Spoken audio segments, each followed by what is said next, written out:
Peuple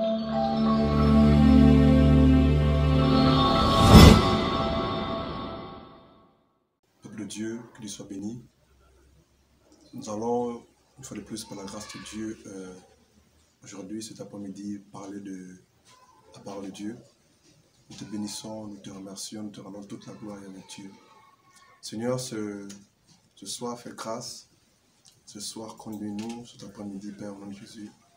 Parle-nous, parle à cet homme, parle à cette femme, parle à ce jeune, parle à cette personne âgée, et que ta volonté véritable s'accomplisse dans nos vies. Nous te bénissons, nous te remercions. C'est dans le nom de Jésus qu'on a prié. Amen. Nous allons rapidement prendre, par la grâce de Dieu, la parole de Dieu, Bible, dans 1 Timothée chapitre 6. Nous allons lire le verset 3 jusqu'au verset 10. J'ai lu la parole de Dieu dans 1 Timothée 6, verset 3 à 10. Si quelqu'un enseigne des fausses doctrines, ne s'attache pas aux saintes paroles de notre Seigneur Jésus-Christ et à la doctrine qui est selon la piété. Verset 4, 1 Timothée 6, 4. Il est enflé d'orgueil, il ne sait rien, il a la maladie de questions oiseuses et les disputes de mots. D'où naissent, c'est cela, l'envie, les querelles, les calomnies, les mauvais soupçons. 1 Timothée chapitre 6, le verset 6, c'est en effet une grande source de gain. C'est le verset qui nous intéresse. C'est en effet une grande source de gain que la piété avec le contentement. Car nous n'avons rien à apporter dans le monde et il est évident que nous n'en pouvons rien apporter. J'ai relu ce passage, 1 Timothée chapitre 6, le verset 6. C'est en effet une grande source de gain que la piété avec le contentement. Verset 7. Car nous n'avons rien à apporter dans le monde et il est évident que nous n'en pouvons rien apporter également. Verset 8. Si donc nous avons la nourriture et le vêtement, cela nous suffit. Mais ceux qui veulent s'enrichir tombent dans la tentation, dans les pièges et dans beaucoup de désirs insensés et pernicieux qui plongent les hommes dans la ruine et la perdition. Verset 10, 1 Timothée 6, 10. Car l'amour de l'argent est une racine de tous les maux. Et quelques-uns, en étant possédés, se sont égarés loin de la foi et se sont jetés eux-mêmes dans bien de tourments. Ici, c'est l'apôtre Paul qui s'adresse à nous. D'abord à son fils dans la foi, Timothée, et par extension à nous qui lisons et qui avons nos vies à Christ Jésus. Mais également à ceux-là qui ne connaissent pas Dieu en fait. Et là, dans 1 Timothée chapitre 6, le verset 6, l'apôtre Paul dit ceci, c'est en effet une grande source de gain que la piété avec le contentement. Car nous n'avons rien à porter dans le monde et il est évident que nous n'en pouvons rien apporter en fait. Ce passage veut nous faire comprendre que lorsque tu es sorti du sein de ta mère, frères et sœurs qui nous regardaient, on est sorti nu en fait. On n'avait rien du tout. Nu, vraiment nu. On n'a rien à porter en fait. C'est ce que ça veut dire. Et la Bible dit, il est évident que lorsque il est évident que nous n'en pouvons rien apporter. Également, lorsque nous partirons après la mort physique, alléluia, nous n'allons rien amener aussi en fait. Et le verset 8 dit ceci, si nous avons la nourriture et le vêtement, cela nous suffit. Mais ceux qui veulent s'enrichir tombent dans la tentation, dans le piège et dans beaucoup de désirs insensés et pernicieux qui plongent les hommes dans une ruine et la perdition. En fait, ceux qui veulent s'enrichir au-delà d'eux, ceux qui sont prêts à s'enrichir au prix d'eux, ils sont prêts à tout pour s'enrichir.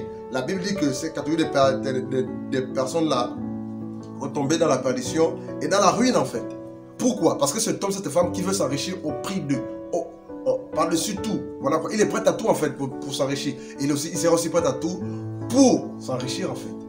Si on lui propose de choses compliquées, parce que derrière il doit devenir riche, il doit amasser de l'argent ou des biens matériels, il sera prêt à tout en fait. Voilà quoi. Et la Bible dit au verset 8, si donc nous n'avons la nourriture et le vêtement, cela ne suffit.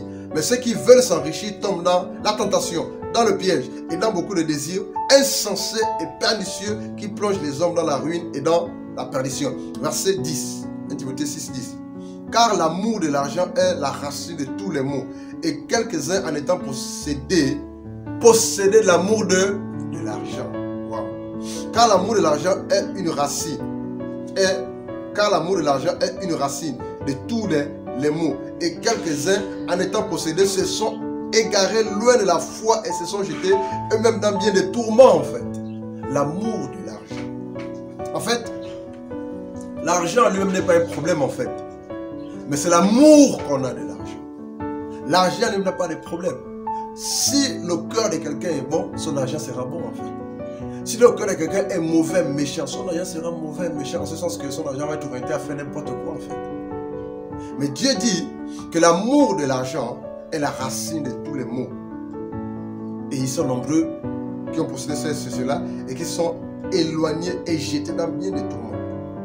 En fait, ce que je veux que l'on comprenne par la grâce, c'est que les richesses de ce monde ne peuvent pas nous ouvrir la porte du ciel. Les richesses de ce monde sont là seulement par la grâce de Dieu pour nous aider à survivre, à acheter en fait. Tu peux avoir de l'argent, tu peux avoir voilà quoi. C'est juste pour t'acheter de quoi manger, de quoi te vêtir, de quoi aider les uns les autres, faire certaines choses en fait. En fait, c'est pour les choses de la terre, c'est ce que je veux dire par là. Mais ces richesses ou les richesses de ce monde ne peuvent pas nous ouvrir la porte du ciel, du paradis. L'amour de l'argent. Parce que tu veux avoir de l'argent, tu vas ôter la vie de l'autre. Parce que tu veux avoir de l'argent, tu vas piétiner les autres. Parce que tu vas avoir de l'argent, tu vas écraser les autres. Parce que tu as de l'argent, tu vas faire comme bon te semble en fait. Tu deviens orgueilleux, fanfaron, fier en fait. Voilà quoi. Tu es prêt à tout en fait. Parce que tu as de l'argent, tu vas mettre les gens en prison. Parce que tu as de l'argent, tu vas corrompre tous les gens. Parce que tu as de l'argent, tu veux faire passer tout ce que tu désires, tout ce que tu veux en fait, au détriment de tout et de tout le monde en fait. Parce que tu as de l'argent. Mais sache que cet argent-là ne va jamais t'ouvrir la porte du ciel en fait. Mais l'argent lui n'est pas un problème en fait. Parce qu'on en a besoin sur terre, alléluia, pour acheter, pour échanger en fait. On en a besoin en fait. Parce qu'il y a certaines choses sur terre, pour les avoir, il faut de l'argent en fait. Mais ce qui est vrai, c'est qu'avec de l'argent, on ne peut pas acheter la guérison. Si c'était le cas, nombreux ne peuvent pas mourir en fait. Ce qui est sûr, c'est qu'avec l'argent, on ne peut pas acheter le ciel, le paradis en fait. Si c'était le cas, tous ces riches de ce monde-là, ils sont prêts pour le ciel en fait. C'est pas possible en fait.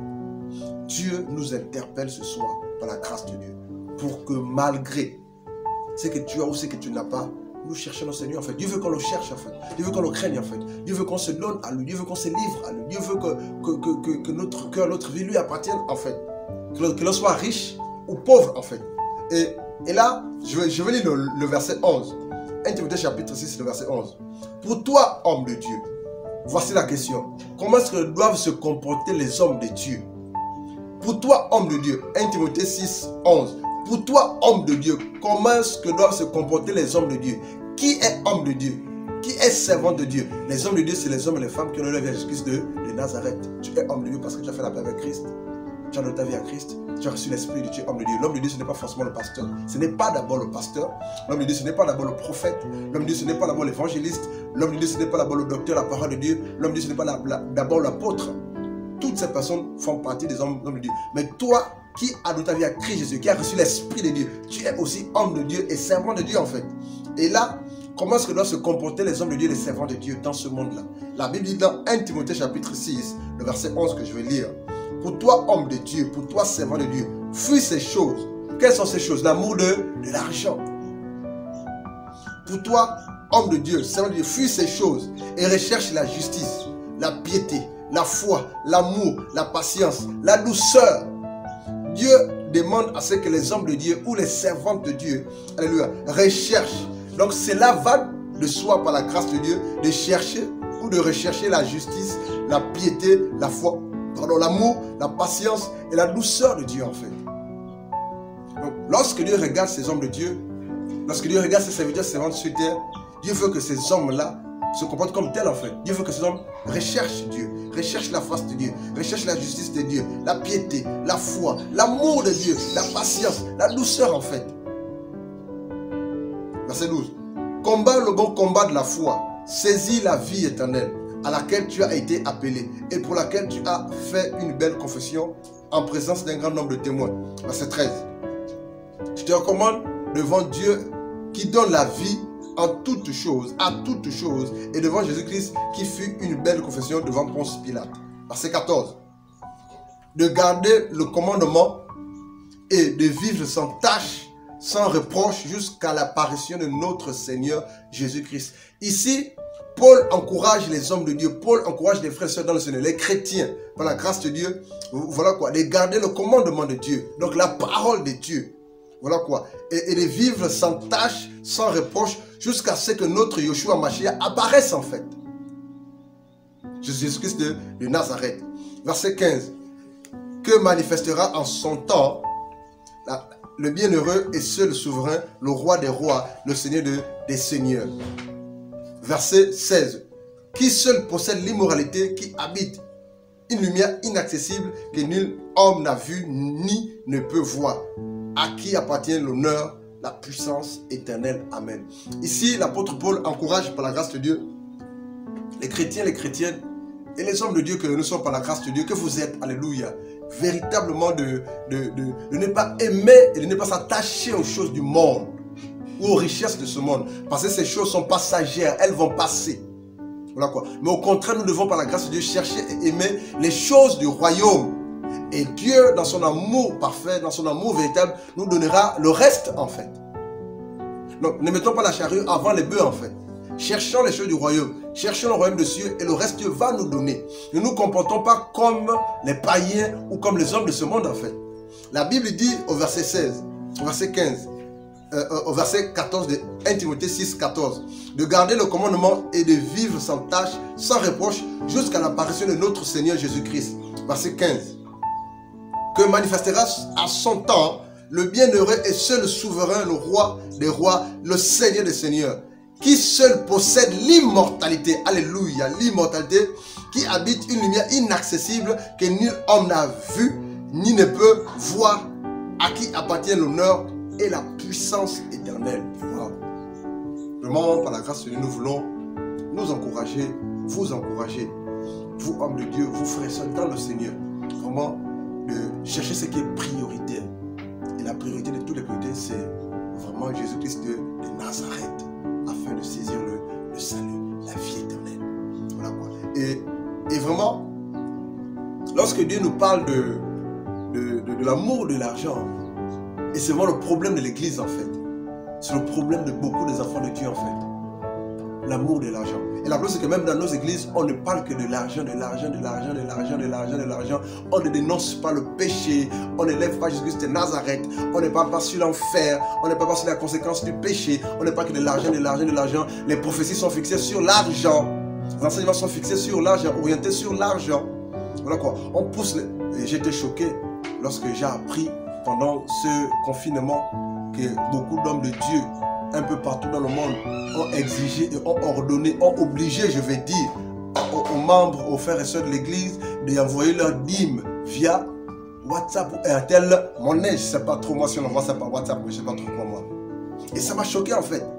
J'ai même vu un qui menaçait le peuple de Dieu. Il dit que si ce dimanche passe, le dimanche passe. Si vous n'avez pas envoyé vos dîmes par Airtel Monnaie, Dieu, le mal va s'abattre sur vous. Mais c'est choquant en fait. Et oui, j'ai vu ça dans les réseaux sociaux en fait. C'est choquant en fait. C'est ça l'amour de l'argent. Mais Dieu ne veut pas que ses enfants, ses serviteurs, les chrétiens aient l'amour de l'argent. Parce que l'amour de l'argent est la racine de tous les maux en fait. D'accord. Et l'autre question c'est celle-ci. Comment est-ce que doivent se comporter les riches de ce monde? Bonne question. Comment est-ce que les riches de ce monde doivent se comporter? Parce que lorsqu'on lit la parole de Dieu dans 1 Timothée de là-bas, la parole de Dieu déclare que la volonté de Dieu est que tout le monde soit sauvé. Donc Dieu est mort à la fois pour les rouges, pour les noirs, pour les blancs et pour les jaunes. Il veut sauver tout le monde en fait. Et on a comme l'impression que les riches de ce monde, ou du moins quand on prêche l'évangile, on a tendance à épargner les riches en fait. Ou même eux-mêmes parfois ils se disent qu'ils n'ont pas besoin d'être sauvés en fait. C'est le contraire en fait. Mais Dieu, sa volonté est que tout le monde soit sauvé. Parce que son sang a coulé la croix de Golgotha pour que tout le monde soit sauvé en fait. Comment est-ce que doivent se comporter les riches de ce monde? Nous allons lire 1 Timothée chapitre 6, verset 17. Recommande aux riches du présent siècle de ne pas être orgueilleux. Et c'est la vérité.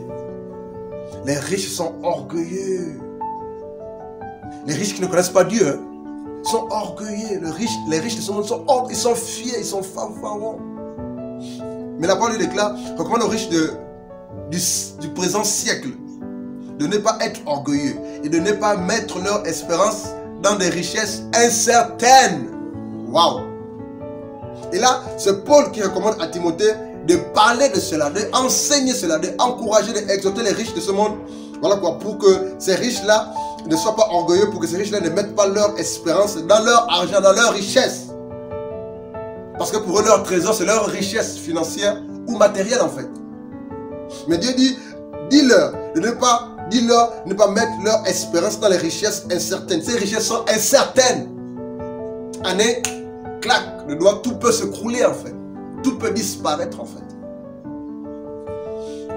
Voilà quoi. Richesse incertaine. Mais de mettre en Dieu qui nous donne avec abondance toutes choses pour que nous jouissions. Verset 18. Recommande-leur, dis-leur de faire du bien, d'être riche en bonnes œuvres, d'avoir la libéralité et de la générosité. Verset 19. Et de s'amasser ainsi pour l'avenir, un trésor placé sur un fondement solide afin de saisir la vie éternelle.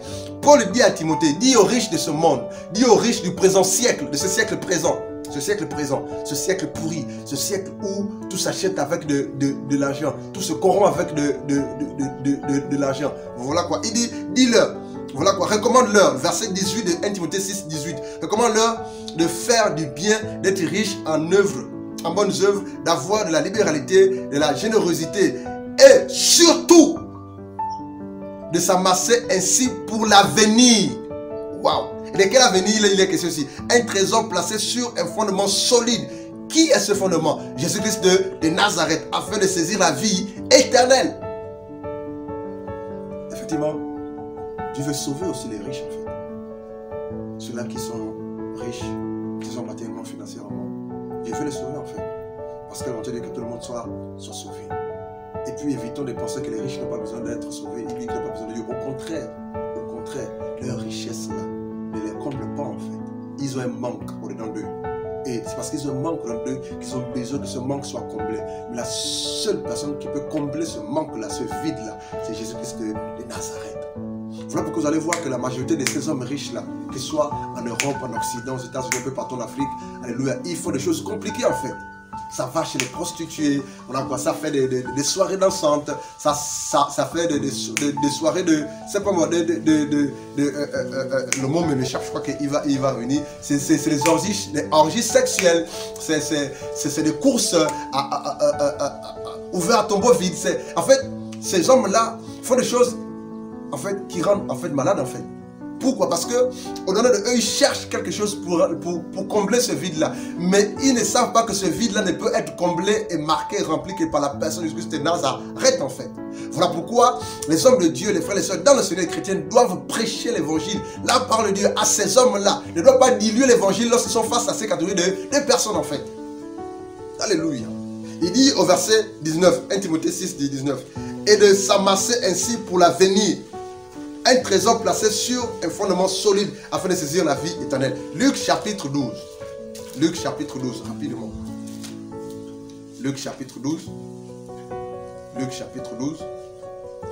Je vais lire le verset. Luc chapitre 12. Le verset 13. Je vais lire la parole dans Luc chapitre 12, le verset 12, Luc chapitre 12, le verset 13. Quelqu'un dit à Jésus du milieu de la foule, Maître, dis à mon frère de partager avec moi notre héritage. Verset 14, Jésus lui répondit, ô homme, qui m'a établi pour être votre juge ou pour faire vos partages? Cet homme-là vient voir Jésus et dit à Jésus, vraiment j'ai un problème d'héritage avec mon frère. Il dit à mon frère dans le sang, vraiment que cet héritage se partage dans de bonnes conditions. Et là, Jésus prend la parole et dit, ô homme, qui m'a établi pour être votre juge ou pour faire votre partage? Verset 15 de Luc 12, 15. Puis il leur dit, gardez-vous avec soin de toute avarice, car la vie d'un homme ne dépend pas de ses biens, serait-il dans l'abondance?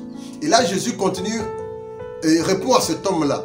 Puis Jésus leur dit, gardez-vous avec soin de toute avarice, car la vie d'un homme ne dépend pas de ses biens, serait-il dans l'abondance? Nous, on pense qu'on a la sécurité qu'il faut parce qu'on est riche, parce qu'on est dans l'abondance. Mais ce que tu oublies, c'est que ta richesse ou l'abondance que tu as actuellement peut s'évaporer en un clin d'œil, en fait, un éclat. Voilà quoi.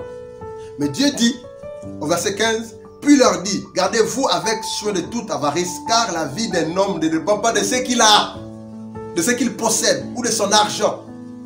Parce que d'une manière ou d'une autre, toutes ces choses vont rester, tu peux partir, tout va rester en fait. Verset 16, il leur dit cette parabole. La terre d'un homme riche avait beaucoup rapporté. Et il raisonnait en lui-même, disant, que ferai-je, car je n'ai pas de place pour entrer ma récolte. C'est cela. Verset 18. Voici, dit-il, ce que je ferai. J'abattrai mes greniers et j'en bâtirai de plus grandes. J'y amasserai toute ma récolte et tous mes biens. Verset 19.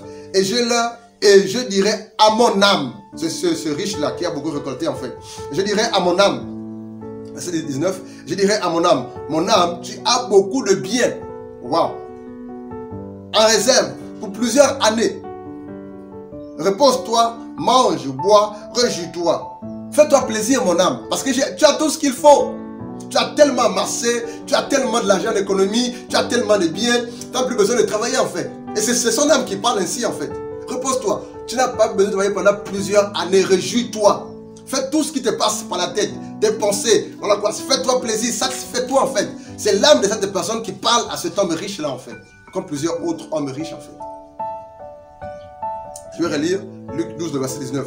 Et je dirai à mon âme, tu as beaucoup de biens en réserve pour plusieurs années. Repose-toi, mange, bois et réjouis-toi. Verset 20. Mais Dieu lui dit, waouh, mais Dieu lui dit, pendant que cet homme parlait, ou pendant que l'âme de cette personne parlait à cet homme-là, cet homme ne savait pas que Dieu le regardait en fait. Parce que notre Dieu est partout à la fois, sait tout, connaît tous les omnipotents, omniprésents, omniscients. Verset 20. Mais Dieu lui dit à cet homme insensé, cette nuit même, ton âme te sera redemandée. Et ce que tu as préparé pour qui sera.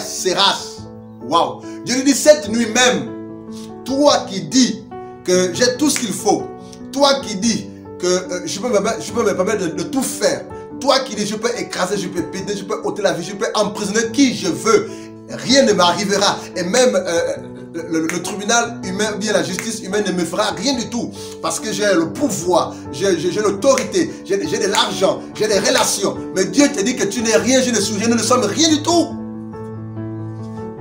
Parce qu'il y a des personnes qui raisonnent comme ça. Je suis l'enfant de tel, je suis le fils de tel. Mon père a tel mandat, je peux faire tout ce que je veux. Je ne veux jamais être arrêté ou emprisonné. Je suis la famille telle, je suis de tel clan, de telle famille. Tu n'es rien, je ne suis rien. Nous sommes tous mortels et nous rendons tous compte à Dieu en fait. Tu peux compter sur ton argent, sur tes biens, sur tes relations. Tes relations ne te sauveront pas. Ton argent ne te sauvera pas. Alléluia. Tout ce que tu as ne te sauvera pas. Mais un jour, tu te trouveras en face du Créateur et tu rendras compte à Dieu de la façon dont tu as vécu sur terre.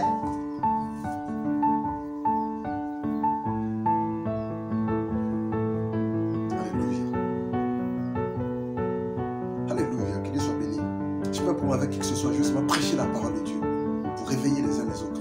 Verset 21. Il est ainsi de celui qui amasse des trésors pour lui-même et qui n'est pas riche pour Dieu. Waouh! Ils sont nombreux qui sont riches pour eux-mêmes. Elles sont nombreuses qui sont riches pour elles-mêmes. Elles sont nombreuses ces personnes-là qui sont riches pour elles-mêmes. Ils sont nombreux ces hommes-là qui sont riches pour eux-mêmes, pour une vaine gloire, pour montrer qu'ils ont tout. Et ça s'achète tout, ça se permet tout. Mais juste à côté, il y a des gens qui sont affamés, il y a des gens qui meurent de faim. Juste à côté, il y a des enfants qui se sont scolarisés. Mais leur argent sert à quoi? Frère, c'est compliqué en fait. Il n'y a plus de compassion en fait dans les cœurs des uns des autres. Il y a juste le désir d'amasser, de montrer au monde entier que je suis l'homme le plus riche, la femme la plus riche en fait. Voilà quoi. C'est compliqué en fait. Il n'y a plus la compassion, il n'y a plus la miséricorde. Il n'y a plus le sens de partage en fait, véritablement. C'est compliqué en fait. C'est compliqué en fait.